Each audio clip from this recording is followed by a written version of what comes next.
Good afternoon, students. As we start the second semester, we wanted to take a couple minutes to discuss some important reminders to get us off to a smooth start here in the second semester.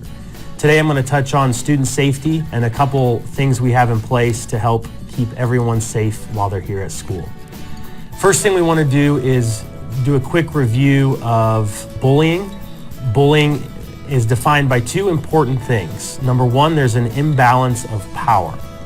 So when a student is bullying somebody else, they are using their power, whether it's physical strength, if they have any embarrassing information about you, or if they are more popular, and they're using that to control or to harm other students. These power imbalances can change over time and can look different in different situations, even if we involve the same people. The second aspect of bullying is that it's repetitive.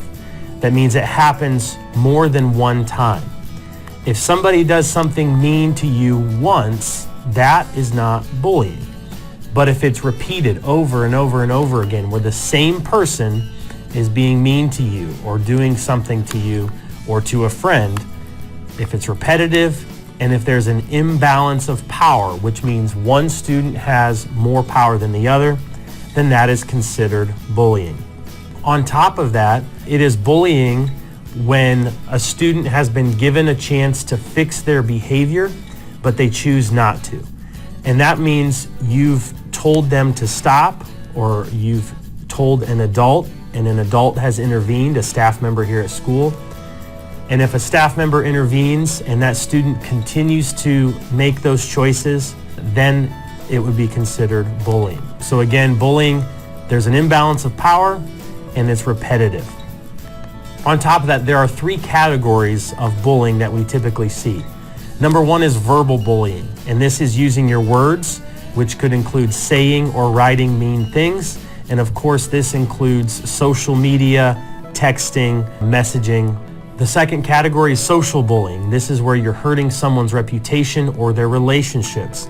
This could be friendships, this could be other relationships with other students, but that's where you're using information or rumors to damage someone's relationship or their reputation in the school. And the third category is physical bullying, and this is where you are hurting someone's body or their possessions. So again, there's three categories. There's verbal bullying, social bullying, and physical bullying.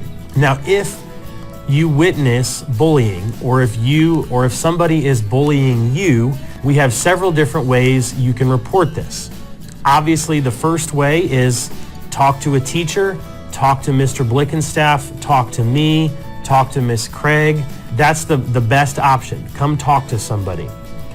But we understand sometimes students are afraid to say something. And so if you are afraid to come talk to somebody face to face, we have some other options that you can use. The first one is our quick tip.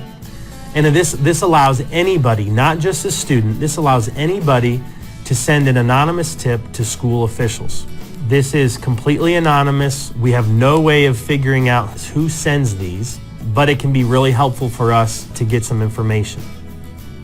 The link to complete a quick tip is found in multiple places. Number one, Mr. Blickenstaff sends a weekly newsletter, and the link to the quick tip is at the bottom of that newsletter that he sends every week. It is also available on the Cascade Middle School website. When you go to our website, there's a tab at the top called Students. You click there, and then you click on the quick tip button. When you're filling out a quick tip, because it is anonymous, it's important that you include as much information as possible. If you give a very vague tip without specific information, it's hard for us to do something about that. The more information you give us, the more specific you can be, the sooner and more effectively we can help that situation. Another option, if you're not worried about being anonymous, is using our office request system. So on your Chromebook, in your bookmarks, there is a tab called Office Request Form. Click on that form, fill it out with as much detail as possible, submit it, And then either Mr. Blickenstaff, myself, or Mrs. Craig will get that notification almost instantly, and then we will call you down as soon as possible. Just like the quick tip system, it's important that you fill this out with as much information as possible. Again, the more specific you are, the more helpful and more efficient we can be in helping resolve that problem. So beyond bullying, there are some things we've done this year and will continue to do to help with social emotional learning. In middle school, this is one of the most important pieces of your education, and it's not always directly covered in your content classes. But these are very important skills to help you be successful now, in high school, and as you become an adult. So social emotional learning focuses on a couple things: the choices we make, the habits we create, the conflicts we have with, whether it's with other students, with teachers, with family members, and also the goals we set to help ourselves be successful. Social emotional learning has 5 categories, 5 areas. The first aspect of social emotional learning is self-management, and that's again really about self-control. The second aspect is self-awareness, and that's knowing your personality, knowing your characteristics, your strengths, your weaknesses, and recognizing when you're in situations where you're about to make some poor choices, and then working with how do I make the right choice to get out of this situation. From there, we talk about responsible decision making, and again, that leads right from self-awareness. We have choices all the time, every single day. Some are big choices, some are small choices, but each choice has a right decision and a wrong one. And so social emotional learning focuses on how do we make better decisions each day. The next aspect, and at the middle school level, this is very, very big, and that's relationship skills. Our relationships are changing, especially when we're in 6th, 7th, and 8th grade. Relationships with friends, relationships with staff members, and relationships with our family members at home.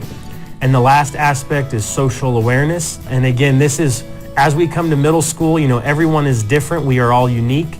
And recognizing that in our social environments, whether we're in the hallway, during passing periods, in the cafeteria, at a sporting event, understanding those different social cues and how we interact with other people and treat other people.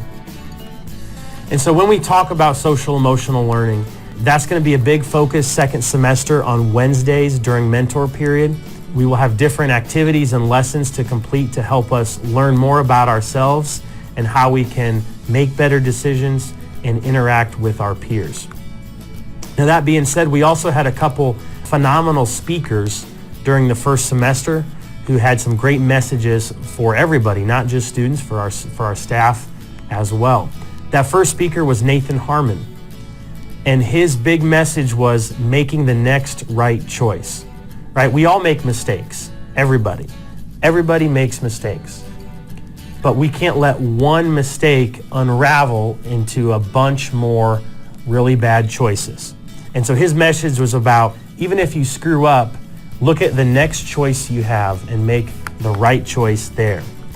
And so that's a big focus we want each of you to have as you go about each day. You're going to make mistakes every single day.